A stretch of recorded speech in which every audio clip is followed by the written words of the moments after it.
Sure. I talked about how we can engage the entire healthcare team in supporting patients during particularly vulnerable transitions in their disease. So that includes the time of first diagnosis and moving from thinking something's wrong to having an identity as someone with a neuromuscular disease. During times where a patient is losing a skill or ability, or whether they're getting additional equipment or additional surgery or medical intervention. I talked also about the transition to adulthood for young people with neuromuscular disease and how that's a particularly vulnerable time in their disease, physically and also psychologically.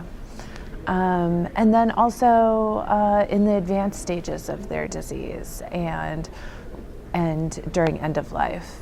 So some of the main takeaways are the need for psychosocial support throughout an illness. And I talked about chronic sorrow and how patients will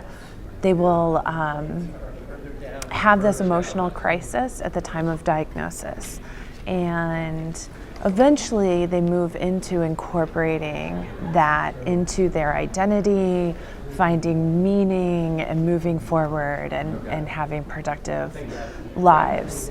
But that during these periods of transition, so losing a skill, adding equipment, transition to adulthood, having advanced care discussions, those are times where they will revisit this grief from the initial diagnosis.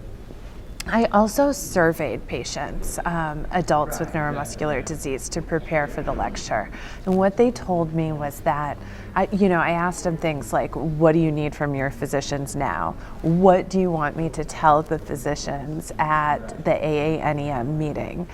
And consistently, they brought up their need for durable medical equipment, pain management, resources related to finding caregivers, as well as insurance advocacy and someone to fight for them for this expensive equipment.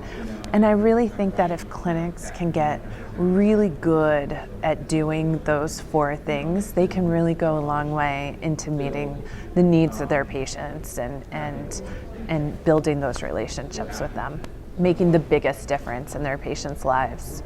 Sure. I mean, what they said was they just need their physicians to listen, but then also that they needed to be validated in their feelings of grief and loss throughout the disease and in those times that they're revisiting it. And so they just need to feel validated in that, as opposed to thinking, well, what did they think was going to happen? And they should have known because they have a progressive neuromuscular disease. It doesn't make it, any better for them. But they really do need the psychosocial support.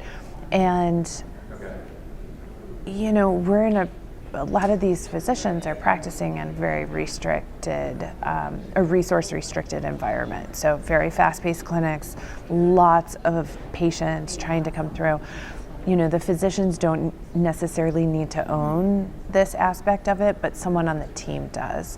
And so advocating within their departments for FTE, for social workers, engaging their palliative care team beyond end of life to address things like care coordination and really having the palliative care team have these advanced care discussions to help support the patients in times of stability. You do that in times of stability so that it's there in the moments of crisis for the families.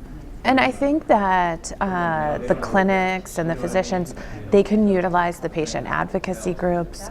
There's Facebook groups for every single one of these diseases where patients can get connected with other patients. There are a lot of avenues out there.